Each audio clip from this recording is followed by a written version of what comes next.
Le Conseil national de la communication, ça n'existe pas. C'est une histoire vide. Qui, malheureusement, il faut-il le rappeler, est quand même gérée par quelques personnes qui, ma foi, ce n'est pas un crime, hein, ce n'est non plus une injure, qui sont atteintes par la limite d'âge. Elles sont en train de partir. Ce sont des retraités. Je peux comprendre que lorsqu'on va déjà vers un certain âge, qu'on puisse jalouser une certaine énergie vitale qui se trouve dans ce qu'on appelle la jeunesse. On peut la jalouser. Parce qu'à un moment, on aimerait être à cet endroit-là. On aimerait avoir la même cote de popularité qu'on n'a pas pu avoir durant sa gestion de carrière.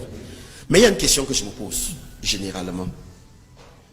Si ces gens-là, qui sont au Conseil national de la communication, parfait ici, pour parler de médecine, il faut pratiquer. Il ne faut pas être un théoricien.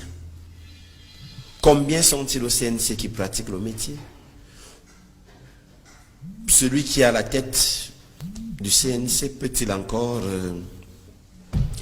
me dire qu'il pratique le métier aujourd'hui? Même quand il pratiquait, est-ce qu'on peut... Même quand il pratiquait, est-ce qu'on lui connaît au fait d'armes? On connaît des gens qui étaient des étoiles. Comme des... Il a quand même eu certaines émissions à succès. Quels sont ses faits d'armes? C'est la question que je pose. Je peux comprendre également que même en dessous de lui, il y a un autre retraité qui est là. Bon, c'est la voix du chef de l'État. Permettez que je termine. Oui. Il y a un autre qui est là en dessous de lui. Il y a au moins 500 qui peuvent avoir la voix du chef d'État. Il y a un autre... Monsieur ici, c'est très sérieux ce que je suis en train de dire. C'est très sérieux ce que je suis en train de dire. Il y a un autre qui est là, qui est son adjoint, qui, ma foi, faut-il le rappeler, allait à la retraite 8 fois dans un département ministériel. Comment ça 8 fois? Quand il dit 8 fois, c'est une manière de parler, aller une fois à la retraite. On lui a donné, Vous allez chuter. On lui a donné le bouquet de fleurs plusieurs fois avec l'enveloppe plusieurs fois. Que, ok, on te dit au revoir. Les ministres, tous les ministres qui allaient là. Même M. Chiromassi lui a donné l'enveloppe avec le truc, avec l'enveloppe là, avec le bouquet de fleurs. Mais chose curieuse, ce monsieur, je ne sais pas quelle alchimie, a continué de confisquer le bureau au ministère de la Communication. En confisquant le bureau parce que juste... Non, il faut dire la vérité au Cameroun. Oui, bien sûr.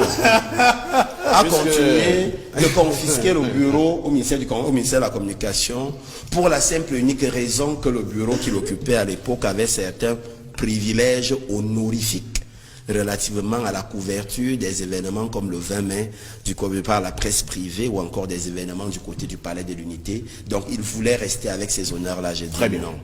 Quand on s'en va dire quelque part, comme j'ai l'habitude de le dire, la logique et la mesure de la vraisemblance.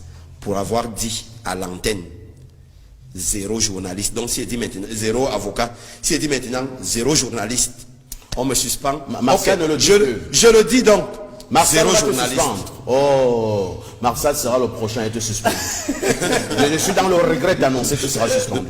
Parce que tu as osé dire 0 journaliste. Oh, ça me fait mal parce que tu seras suspendu, Marcel. Parfait, avant que je passe. C'est que les gens du conseil oublient, c'est que vous savez, Vision 4 est déjà, on a atteint le niveau du canard enchaîné en France. Même le conseil des ministres, on peut vous dire qui a dit quoi pendant le conseil des ministres. Bien sûr. On était déjà au courant. On savait, on sait qui a dit quoi pendant cette session. On sait. On peut par exemple dédouaner une personne, le secrétaire général. Non, je peux vous le dire. Oui, on. Non, le professeur Tobi, non, vraiment, professeur, on n'a rien. Pour cette fois-ci. Pour cette fois-ci, le professeur Tobi, on a dit qu'il n'y a rien. Et on sait qu'il y a... On a dit au professeur Tobi, que tu ne fais pas partie du conseil. Ouais, on sait. Puisque parmi les gens qui sont avec vous, il y a d'autres qui nous rapportent ce qui s'est passé. On savait, depuis, j'ai dit ça non pas fait, depuis mercredi. On savait.